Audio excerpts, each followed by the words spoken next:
Bumabagsak daw ang rating ni Pangulong Marcos dahil sa fake news. Fake news na nanggagaling sa kanila.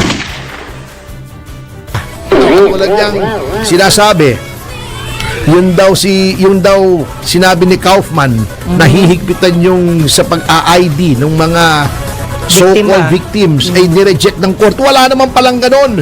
Hindi naman pala hiniling sa court. Yung mga tao nagpapalaganap ng fake news at ewan ko sino yung mga kamoting kahoy na yon. Hindi naman pala sila ang authorized representative ng mga biktima. Umiepal lang pala sila ron. Nagpapakilala. Oo, nagpapakit lang pala para si Chel Jokno pumunta sa Supreme Court on behalf of some fishermen before. Sabi ng mga fishermen, who you? Sino ka? Hindi po ang abogado namin. Hindi mo napahiya siya. Sila nang bibigay ng fake news. Si Attorney Freddy Villamor, kaibigan ko ito, walang masamang tinapay sa amin dito. Kaya lang, katungkulan ko bilang abogado, bilang mamamayan, na warningan ng publiko, ang sinasabi niya, at may video kami, siya daw ay parte ng programa ni Senator Raffy Tulfo. Opo. Yung Wanted sa radyo. Sila daw ay sumbungan ng investment scams.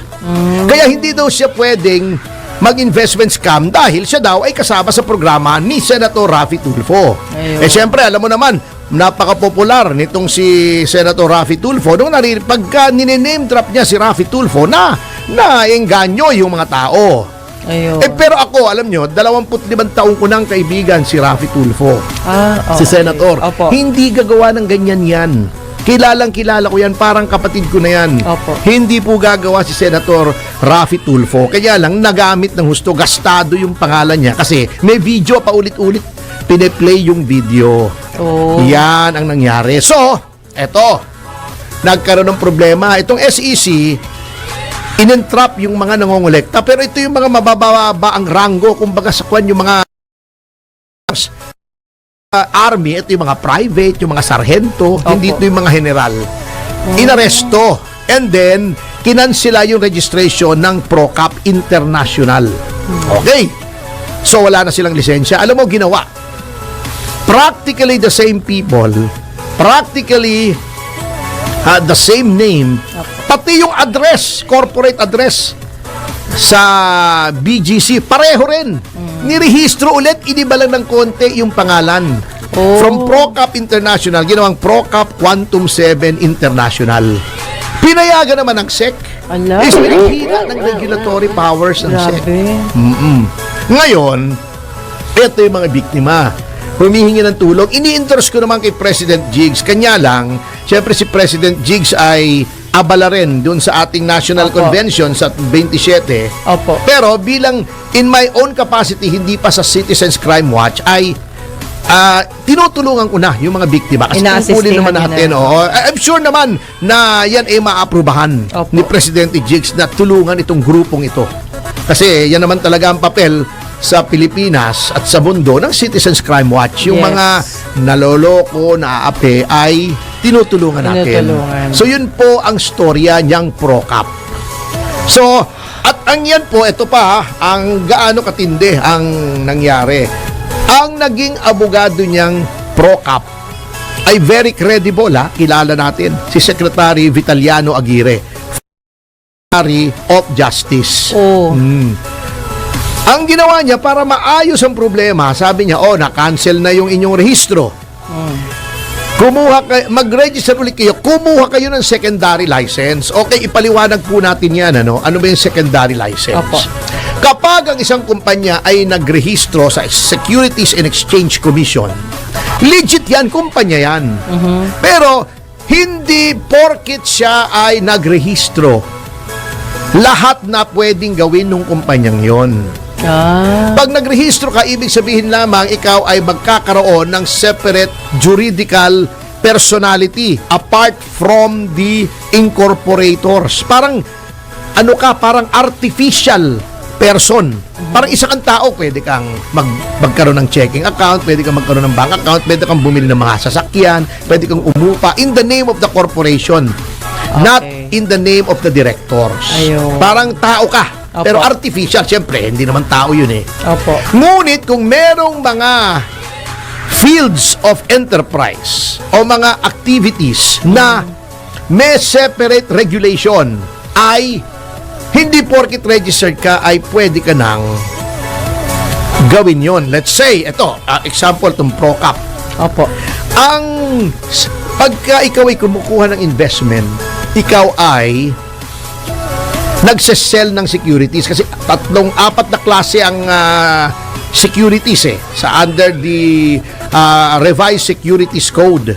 Meron yung investment, yung parang stockholder ka, may equity ka Yes. sa kumpanya.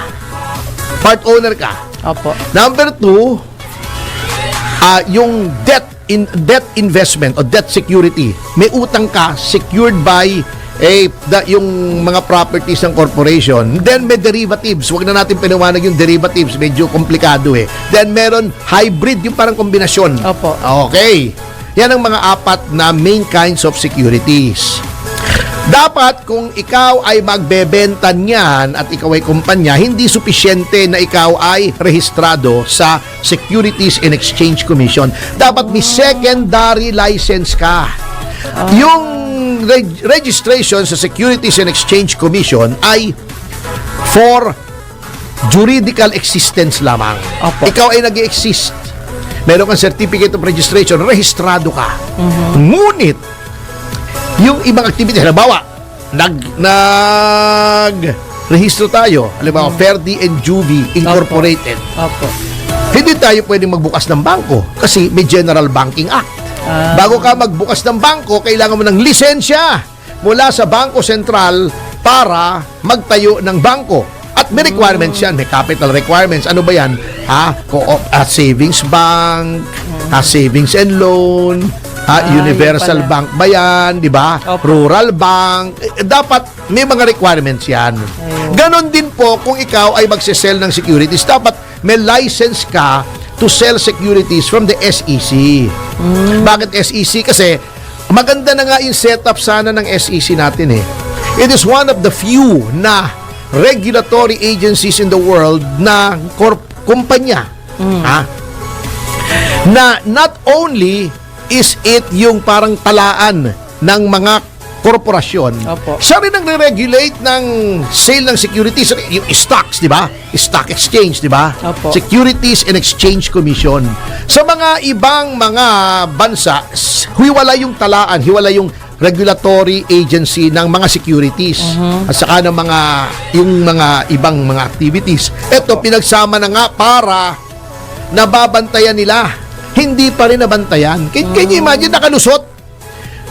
Kinansila mo ProCap International, nagrehistro Dinagdagan mo lang. dinagdagan na ng ProCap Quantum 7 International. Ayun. Sila pa Same rin pala. people, Ah. same address. Hindi mo nahalata yun. Ang hina mo naman. Dapat ang function ng SEC, ikaw ang nagbabantay para hindi Pag-check. na-scam yung mga tao. Ayun. Oo, magdedemanda ito mga ito. Ngunit, pag nagdemanda na, ang ibig sabihin yan, naloko ka na. Double A damage. crime has been committed. Ang Yeah. dapat na papel ng Securities and Exchange Commission, bago pa ma-scam yung mga publiko, mapigil na nila. Yes. Kasi alam mo, sabi ko nga doon sa ating press con, doon kay Wilson Lee Opo. Flores, hinahanap ko nga roon Sabi ko, Opo. kailangan ko ng taong bahay kasi Tama. hindi lang ito stolen money. Opo. It is shattered lives kasi ang mga nabiktima rito, pinag-ipunan nila yan para sa kanilang pagtanda, retirement, para sa Tama. kanilang mga anak, pag-aaral ng anak nila. Natangay. Ay, sus. Na double murder sila, parang ganun. Buti na lang, nakikipag-coordinate po kami sa SEC at nasa France lang yata yung hepe ng SEC, si Ginoong Aquino. Opo. Pero, willing naman daw makipag-usap Ayun. pagkadating sa France. At may mga senador na tayong kinakausap na willing tumulong. Sabi ko, wag na po nating masyadong i-focus doon sa sinong may kasalanan, Opo. sinong may criminal liability. Solution na lang. Kasi yan a matter for the courts. Katulad na lagi nating sinasabi doon sa mga kliyente ko. Opo. Sa Quadcom, sa Tricom, hindi nyo papel yan, hindi kayo korte, hindi kayo NBI.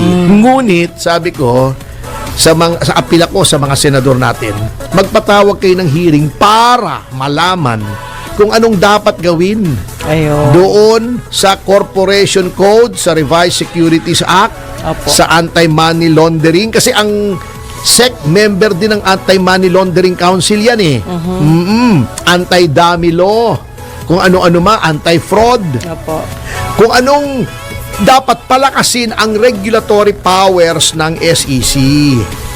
Ayan. Baguhin natin yung batas, yung charter ng SEC para maging matibay, para matigil na itong mga scam na to. Alam nyo, paulit-ulit na lang Tama. yung scam na yan. Alam nyo, bago sasabihin ng iba, paano, ba't naniwala kayo, etc., etc. Mali po yung attitude na yon. That is victim blaming. Ayan. Hindi po natin dapat sisihin ang victim. Victim nga yan eh. Opo. Ang sisihin natin, yung mga nang biktima. Bakit nyo sisihin yung biktima? Ayun. Di ba? Kasi sila ang gumawa ng illegal eh. Hindi naman yung mga biktima. Naloko yun eh. Tama po.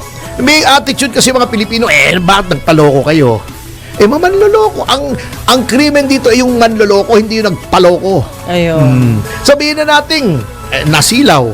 Tama. Minsan kasi natural naman sa tao na maghangad nang lumaki yung kanyang kita, lalo na kung may pinag-iipunan siya, yung anak niya, magpapaaral ng anak, magre-retire, bibili ng bahay, di ba? Halimbawa, nangungupahan lang, bibili ng sasakyan. Wala namang masama po roon. Opo. Yun lang ay dapat higpitan. Kasi tama paulit-ulit na lang ang dami ng ganyan, di ba? Yung yung si Rose Balajay, Yun. Balajiji, ano ba? Yan ang sinasabi ko sa'yo. Yung Mateo Management Group, ako, active ako dyan. May mga kliyente ako na loko niyang Mateo Management Group. Nakakulong na yan ng mga yan ngayon. Yan ba yung tinatawag na pyramiding? Pyramiding Ayun. or Ponzi scheme. Ayun. Hindi ko sinasabing itong ProCap ay ganon. Pero yun ang inireklamo. Ayun. Oo. Although, yung mga tinuturo nilang mga tao, si Atty. Villamor, Opo. si Atty. Legaspi, ay innocent until proven otherwise. Opo. Pero may mga video kasi sila, ini-explain nila at ginamit pa yung pangalan ni Senator Tulfo. Yun ang mali, yung manggagamit nga ng pangalan. Para baka engganyo. Yes. Yan ay facts. Hindi po yan aming fake news. Ayan. Hindi katulad ng ginagawa ng gobyerno. Nagagalit sila, bumabagsak daw ang rating ni Pangulong Marcos dahil sa fake news. Fake news na nanggagaling sa kanila. Katulad niyang sinasabi, yung daw sinabi ni Kaufman na hihigpitan yung sa pag-ID ng mga so-called victims ay nireject ng court. Wala naman palang ganon. Oh. Hindi naman pala hiniling sa court. Opo. Nag-submit lang sila ng observation na dapat ay para malaman yung kung totoong tao yon o hindi, kung peke yung ID, kung sinong Herodes yung humaharap doon, yung standards ng Social Security system natin, yun ang gamitin. Tama. Yung unified Oo. ID. Para ma-verify. Bakit ayaw nila? Observation po yun, hindi po hiniling sa korte yun. Ayun. Yung mga tao nagpapalaganap ng fake news, ewan ko sino yung mga kamoting kahoy na yon. Hindi naman pala sila ang authorized representative ng mga biktima. Umiepal lang pala sila ron. Nagpapakilala. Oo, nagpapakit lang pala, parang si Chel Jokno pumunta sa Supreme Court on behalf of some fishermen before. Sabi ng mga fishermen, who you? Sino ka? Hindi po ang abogado namin. Di ba napahiya siya? Opo. Di ba? May fake news pa. Si kasama nating Harry Roque ay na-deny daw yung asylum kaya nasa Germany. Hindi po pala totoo yun. Alam nyo, sa Netherlands, common sense may pinabulaanan na ni paring Harry. Opo. Sa inis nga daw ni Harry, umangat yung piluka Speaking of piluka, pag-usapan natin si Lito Banayo mamaya. Grabe talaga si Mga nakapiluka yung mga yan Totoo naman ano ba namang masama ron? Nakapiluka Patanim na lang natin. Anyway, yung Netherlands, sinabi nga ni Harry Roque, pending pa yung kanyang asylum. Pending. Yung Netherlands, maluwag po yan sa asylum. Bakit ko nasabi yan? Si Joe Masison, mamamatay tao, aminado siya. Siya yung head ng New People's Army. Bumapatay sila ng mga sundalo, mga pulis. Naka-asylum sa Netherlands, hindi natin makuha-kuha. Di ba nag-exert tayo ng pressure na ibalik si Joma Sison dito? Napakaraming krimen na akusado si Joma rito. Hindi maibalik kasi nga, yung Netherlands ay siya ay binigyan ng asylum. Oh. O, lalo na ito. Ano naman ng mga krimen ito kung kumpara kay Joe Masison at obvious naman, pakanalaman ng gobyerno. Yung mga kaso laban kay Harry Roque. OMG. I-deny pa yan ng Netherlands. Yung sinasabi nilang kaya nasa Germany, alam nyo, yan yung European Union Pwede kang patalon-talon dyan. Kami nga pagka namamasyal kami dyan, lalanding kami sa Madrid. Pupunta kami sa Frankfurt. Kasi may airport sa Frankfurt Opo. Then from Frankfurt, lilipad ka sa Munich. Then from Munich, ano lang, bus lang o tren. Nasa Prague ka na. So, ilang bansa na? So, Madrid, Spain, Frankfurt at Munich, Germany. Pwede kang pumunta sa Prague, Czech Republic na yon. So, 3 bansa ka na. From Czech Republic, 3 oras lang nasa Vienna. Galing. Austria o 4 na bansa. Hindi na tinitingnan. Walang border control kasi considered as one country yon. Pag may visa ka sa isa, may visa ka sa lahat. Automatic. So pag talon-talon ka roon, pamasyal-masyal, siguro na board si paring Harry sa Austria. Baka hindi niya kasama yung assistant niya, yung Mr. Supranational. Medyo wala siyang makausap. Tabarkad siyata sila. Apo. Oo. Siguro, ganun. So, fake news po yun. Sila nang bibigay ng fake news. Speaking of fake news, ito hindi fake news to, ha? Na magbabalik ang... yes, yo.